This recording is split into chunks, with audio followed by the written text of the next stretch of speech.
D'ici 2014, la zone commerciale de Saint-Parot-Tertre devrait attirer une clientèle régionale grâce à l'extension de la zone de chalandise actuelle.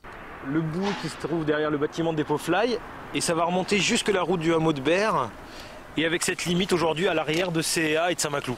En foncier, ça fait environ 10 hectares. D'après l'investisseur, sur ce territoire, le marché n'est pas encore saturé. Une enseigne locomotive qui va être l'enseigne Alinéa, qui va venir sur environ 10 000 m² chaunes de bâtiments, ce qui correspond pile à leur concept. Et ensuite, vous allez tout avoir un mix marchand avec une majorité toujours d'équipements de la maison. On va avoir un pôle quasi régional, donc il va pouvoir rayonner sur Chaumont, sur Vitry-le-François, sur éventuellement Châlons, puisqu'on se trouve à Châlons-en-Champagne, pile entre Reims et Troyes. Donc voilà, on va pouvoir avoir une complémentarité et offrir de nouveaux consommateurs à la zone. On va jouer aussi sur la capacité de rayonner sur une zone de chalandise qui va être autour de 25 minutes, 30 minutes. Donc apport de nouveaux clients.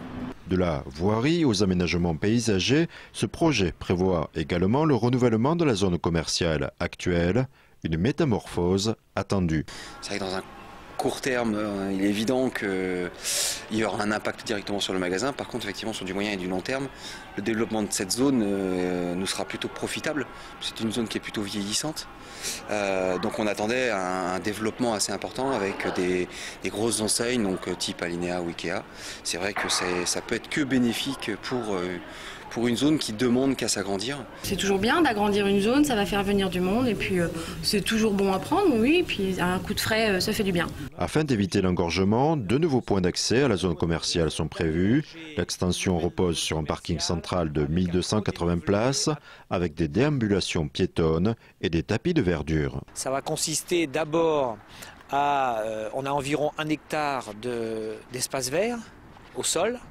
Et on a des couvertures végétalisées qui se verront depuis le rond-point, depuis l'entrée, et qui se développeront sur l'ensemble de la nouvelle zone. Donc avec les toitures végétales, les vitrines, le mail piéton juste là devant qui va faire de mémoire 4 mètres de large, une liaison, une protection on va dire paysagère, le mail cyclable, et les parkings derrière avec le mur gagnant de protection. D'après le porteur de projet, la fréquentation de la grande surface actuelle sera captée par cette nouvelle zone commerciale. Le chantier devrait débuter en juin 2012.